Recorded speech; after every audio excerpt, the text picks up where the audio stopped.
Israel की बात की जाए या फ़िलिस्तीन की बात की जाए, दोनों से ही भारत के अच्छे रिश्ते रहे हैं। और इसराइल तो एक काफ़ी लंबे अरसे से भारत का अच्छा मित्र रहा है।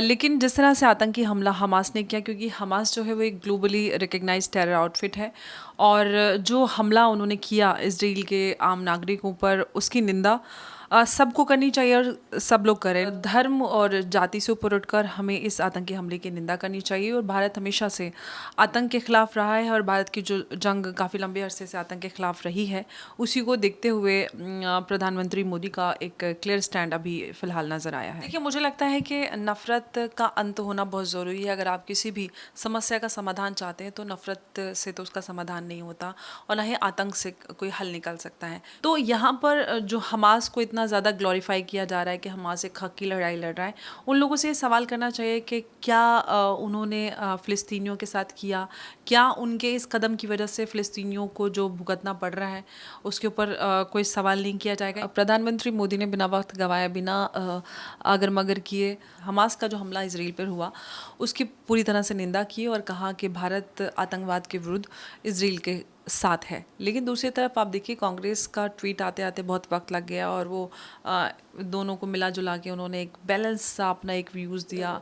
मणिपुर पे भी महिलाओं को लेकर सबसे ज़्यादा सवाल यही पूरा तबका करता हुआ नज़र आया था, लेकिन आज जो इसराइली महिलाओं के साथ हुआ उस पर किसी ने कोई कुछ नहीं कहा, ना ही किसी ने कोई कड़ी निंदा भी नहीं की। तो कहीं ना कहीं राजनीति है, और इसके पीछे बड़ी सारी चीज़ें हैं जो इन्वॉल्व हैं। तो ये नफ़रत का ही नतीजा है, क्योंकि अगर आप अपनी आज़ादी की जंग लड़ रहे हैं तो आप किसी भी आम नागरिक के ऊपर इस तरह से हमला नहीं कर सकते। और वैसे भी जो जंग होती है वो दो कंट्रीज़ की फ़ौज के बीच में होती है, बॉर्डर पे होती है।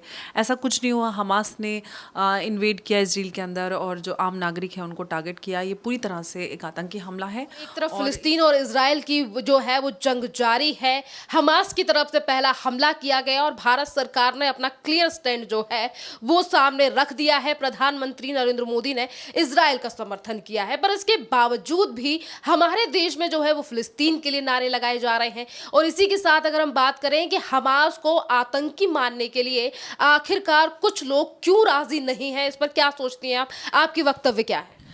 देखिए, अगर हम इसराइल और फ़िलिस्तीन कॉन्फ्लिक्ट की बात करें तो या फिर भारत के स्टैंड की बात करते हैं, यहाँ पर अगर हम प्रधानमंत्री मोदी का जो एकदम क्लियर स्टैंड आया है वो हमास के आतंकी हमले को लेकर है। क्योंकि इसराइल की बात की जाए या फ़िलिस्तीन की बात की जाए, दोनों से ही भारत के अच्छे रिश्ते रहे हैं, और इसराइल तो एक काफ़ी लंबे अरसे से भारत का अच्छा मित्र रहा है। लेकिन जिस तरह से आतंकी हमला हमास ने किया, क्योंकि हमास जो है वो एक ग्लोबली रिकग्नाइज्ड टेरर आउटफिट है, और जो हमला उन्होंने किया इसराइल के आम नागरिकों पर, उसकी निंदा सबको करनी चाहिए और सब लोग करें। इनफैक्ट यूएई एक इकलौता ऐसा मुस्लिम देश बना, इस्लामिक कंट्री, जिसने इसराइल का समर्थन किया हमास के इस हमले पर।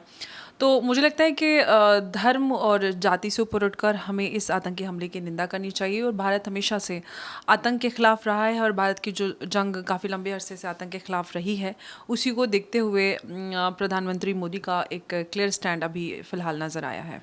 मैम, अगर हम जियो पॉलिटिक्स की बात करें तो देखिए, इसराइल और फिलिस्तीन का अपना मामला है जो कई दशकों से चलता आ रहा है। बात जो है वो सिर्फ 1948 से शुरू नहीं होती है, पर उसके बावजूद भी जो है वो लगातार जिस तरीके से हमारे देश में भी जो है वो कुछ नफरती नारे लगाए जाते हैं। अलीगढ़ मुस्लिम यूनिवर्सिटी में रात को जो है वो रैलियां निकाली जाती हैं, तो आपको क्या लगता है, ये कहीं ना कहीं पॉलिटिकल गेन के लिए है या फिर ब्रेन वॉश किया जा रहा है इन तमाम चीजों को लेकर? ये दोनों ही चीज़ें हैं। ब्रेन वॉश तो किया ही जाता है, क्योंकि जिस तरह से लोगों को धर्म के आधार पर नफ़रत सिखाई जाती है, उसका भी नतीजा है। जो हमास ने किया, मासूम बच्चों को कत्ल किया, औरतों का रेप किया, जलाया और गर्दनें काटी, तो ये नफ़रत का ही नतीजा है। क्योंकि अगर आप अपनी आज़ादी की जंग लड़ रहे हैं तो आप किसी भी आम नागरिक के ऊपर इस तरह से हमला नहीं कर सकते। और वैसे भी जो जंग होती है वो दो कंट्रीज़ की फ़ौज के बीच में होती है, बॉर्डर पे होती है। ऐसा कुछ नहीं हुआ, हमास ने इन्वेड किया इसराइल के अंदर, और जो आम नागरिक हैं उनको टारगेट किया। ये पूरी तरह से एक आतंकी हमला है, और इसको कहने में किसी को भी कोई ग्रीज नहीं होनी चाहिए। मुझे लगता है कि वो लोग जो हमास का समर्थन कर रहे हैं ये कहते हुए कि ये अपनी आज़ादी की और अपने हक़ की लड़ाई लड़ रहे हैं, तो आप देखिए, जो उकसाने के लिए हमला किया हमास ने इसराइल के ऊपर, उसके बाद जो जवाबी कार्रवाई गाज़ा पट्टी पर इसराइल ने की, उसमें फ़िलिस्तीन जो आम लोग हैं वो भी मारे जा रहे हैं, वो बच्चे हैं, बूढ़े हैं, बुज़ुर्ग हैं। तो यहाँ पर जो हमास को इतना ज़्यादा ग्लोरीफाई किया जा रहा है कि हमास एक हक़ की लड़ाई लड़ रहा है, उन लोगों से ये सवाल करना चाहिए कि क्या उन्होंने फ़िलिस्तीनियों के साथ किया, क्या उनके इस कदम की वजह से फ़िलिस्तीनियों को जो भुगतना पड़ रहा है उसके ऊपर कोई सवाल नहीं किया जाएगा। इनफैक्ट अगर हम मार्च 2023 की बात करें तो इस्लामिक फ़तवा काउंसिल ने, जिसका हेडक्वार्टर नजफ़ में है, उन्होंने हमास के ख़िलाफ़ फ़तवा जारी किया था और ये कहा था कि हमास जो है फ़िलिस्तीनियों का दमन कर रही है और जो ह्यूमन राइट वायलेशन हो या फ़ंड का गलत इस्तेमाल हो, वो अपनी मिलिट्री ट्रेनिंग के लिए फ़ंड का इस्तेमाल करता है जो फ़िलिस्तीनियों के लिए फ़ंड्स आते हैं या उनके हैं। तो बहुत सारे सवाल उन्होंने उठाए थे। इनफैक्ट जर्नलिस्ट को लेकर भी उन्होंने सवाल उठाए थे, जो फ़तवा और जो रिपोर्ट उसमें लगी थी।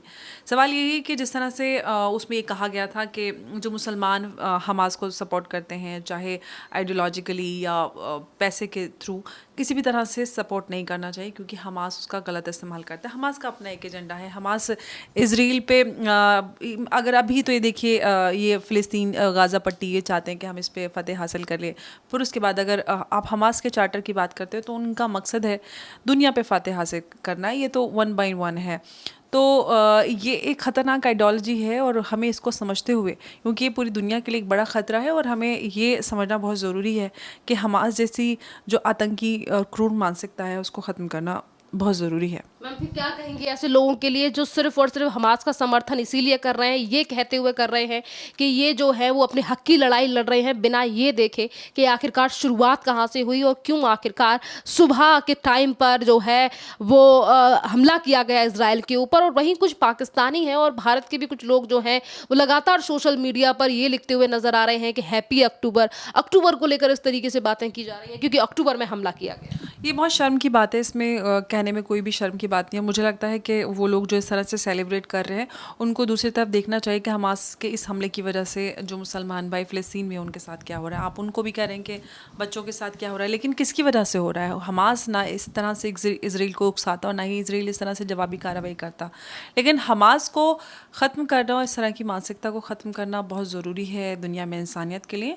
और जो इसराइल अब कार्रवाई कर रहा है, अब आप उसको अब ये नहीं, आप उसको इनह्यूमन कैसे कह सकते हैं? अगर आप उनके आम नागरिकों पर हमला करते हैं, महिलाओं के साथ अभद्र व्यवहार करते हैं, गैंग रेप्स होते हैं, बच्चों के मासूम गले काटे जाते हैं, लोगों को ज़िंदा जलाया जाता है और कितनी भयावह तस्वीरें और वीडियोज़ वहाँ से आ रही हैं कि जिनको देखना भी उसके लिए बड़ा दिल और बड़ा जिगर चाहिए। तो ऐसे में आप क्या कह सकते हैं? आपको अपने लिए इंसानियत, अपने लिए आपको लगता है कि हमारे साथ गलत हो रहा है, लेकिन आप दूसरे का दर्द आपको नज़र नहीं आता क्योंकि वो दूसरे धर्म का है। तो इस तरह की चीज़ें हैं जो हमें समझने की ज़रूरत है और हमास को पूरी तरह से ख़त्म होना चाहिए। ये जो मानसिकता है ये दुनिया के लिए ख़तरनाक है। मैम हमास की जो विचारधारा है या फिर हम कहें कि जिस तरीके से ये आतंकी संगठन है, इसको लेकर कांग्रेस यानी कि हमारे देश में कांग्रेस पार्टी है जो सबसे पुरानी पार्टी है, आज कांग्रेस जो है वो भी लगातार बयान दे रही है फिलिस्तीन को लेकर। पर हमास ने जो किया उस पर चुप्पी साधे बैठी है कांग्रेस। और वहीं असदुद्दीन ओवैसी जो मुसलमानों के मसीहा बनते हैं, एक लौते नेता बनते हैं, आज वो अल अक्सा मस्जिद को लेकर लगातार बयान दे रहे हैं। पर जो हमास के द्वारा किया गया वो भी कहीं ना कहीं ये बात को नकार रहे हैं कि वो हमास को आतंकी संगठन मानते हैं, जिस तरीके से उनके ट्वीट और बयान सामने आ रहे हैं। देखिए आप अगर टाइमिंग की बात की जाए, प्रधानमंत्री मोदी ने बिना वक्त गवाए, बिना अगर मगर किए हमास का जो हमला इसराइल पर हुआ उसकी पूरी तरह से निंदा की और कहा कि भारत आतंकवाद के विरुद्ध इसराइल के साथ है। लेकिन दूसरी तरफ आप देखिए कांग्रेस का ट्वीट आते आते बहुत वक्त लग गया और वो दोनों को मिला जुला के उन्होंने एक बैलेंस सा अपना एक व्यूज़ दिया जी। तो वो अपने आप में दिखाता है कि इसी नीति की वजह से भारत ने काफ़ी कुछ बहुत कुछ झेला है, बहुत कुछ देखा है। आतंकवाद और बर्बरता के ख़िलाफ़ एक सख्त रवैया होना चाहिए और आतंकवाद का ख़त्मा आप शांति से या प्यार से तो नहीं कर सकते क्योंकि आतंकवाद को इसी तरह से ख़त्म किया जा सकता है। और कहीं ना कहीं ये 2024 चुनाव नज़दीक है और जितनी भी ये राजनीतिक पार्टियां हैं और या ओवैसी जी की बात करें तो इन सब की तरफ से वो रिस्पांस आया जिसको उन्होंने देखा कि किस तरह से माहौल या जो भारत में उनकी वोट बैंक है वो किस तरफ जा रही है, उनके रुझान किस तरफ हैं, तो उस तरह से एक उनके स्टेटमेंट सामने आए हैं। एएमयू की बात कीजिए, एएमयू लोगों ने प्रोटेस्ट किए, तो देखिए तो ये वही लोग हैं जो कहते हैं कि आतंक का कोई धर्म नहीं होता, लेकिन वहाँ पर वही लोग जो हमास आतंकियों ने किया, वहाँ पर मणिपुर पे भी महिलाओं को लेकर सबसे ज़्यादा सवाल यही पूरा तबका करता हुआ नजर आया था। लेकिन आज जो इजरायली महिलाओं के साथ हुआ उस पर किसी ने कोई कुछ नहीं कहा, ना ही किसी ने कोई कड़ी निंदा भी नहीं की। तो कहीं ना कहीं राजनीति है और इसके पीछे बड़ी सारी चीज़ें हैं जो इन्वॉल्व हैं।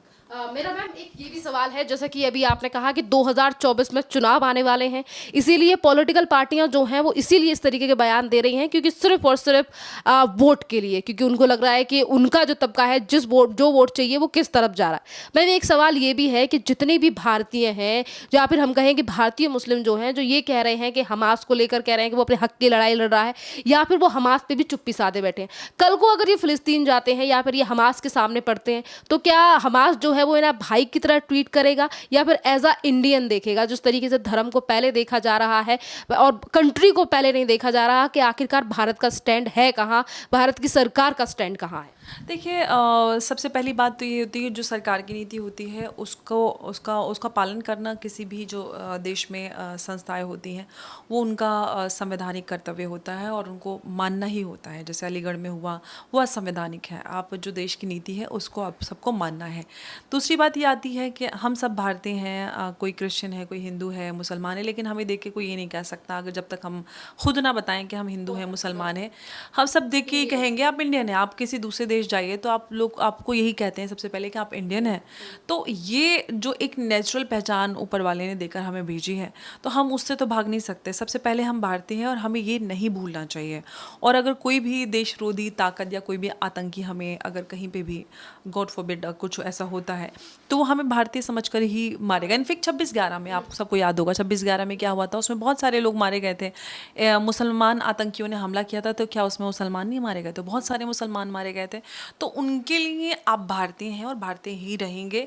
तो आपको भी नहीं भूलना चाहिए कि आप भारतीय हैं और आपका अपने देश के प्रति जो एक कर्तव्य है वो निभाना बहुत ज़रूरी है। मैम एज अ मुस्लिम महिला आप क्या सोचती हैं पूरे प्रकरण को लेकर जो आज भारत में देखा जा रहा है, हमास पे चुप्पी, इजराइल को गाली, या फिर लगातार जो सोशल मीडिया पर भी वॉर देखी जा रही है इस पूरे मामले को लेकर और सड़कों पर भी निकल रहे हैं कुछ लोग? देखिए मुझे लगता है कि नफ़रत का अंत होना बहुत ज़रूरी है। अगर आप किसी भी समस्या का समाधान चाहते हैं तो नफ़रत से तो उसका समाधान नहीं होता और ना ही आतंक से कोई हल निकल सकता है।